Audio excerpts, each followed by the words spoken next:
खबर शामिल करते हैं कोटा 2 से, जहां महंगाई के खिलाफ रैली निकालना एमपीए के उम्मीदवार को महंगा पड़ गया।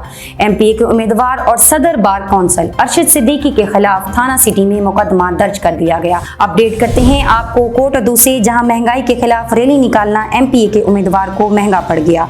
गुज़िश्ता रोज महंगाई के खिलाफ एहतजाजी रैली निकालकर हुकूमत पर शदीद तनकीद की थी।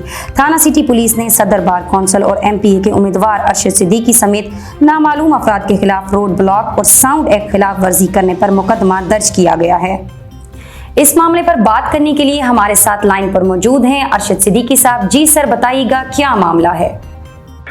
मेरी इसमें गुजारिश ये है कि मैंने जो रैली निकाली थी वो महंगाई के खिलाफ निकाली थी। मुल्क में होने वाली महंगाई जो है उसने गरीब आदमी से 2 वक्त की रोटी छीन ली है, उसका निवाला छीन लिया है। और मैं महंगाई के खिलाफ, बेरोजगारी के खिलाफ, मुल्क में जो हालात इस तब्दीली सरकार ने बनाए हैं उसके खिलाफ एहतजाज करता रहूंगा। ये मुकदमा मेरा कुछ नहीं बिगाड़ सकते। मैं अब भी हाजिर हूँ। मैंने इसलिए पूरी जमानत भी नहीं कराई कि अगर मुझे ये गिरफ्तार करना चाहते हैं तो मुझे गिरफ्तार कर लें, मैं जाने को तैयार हूँ।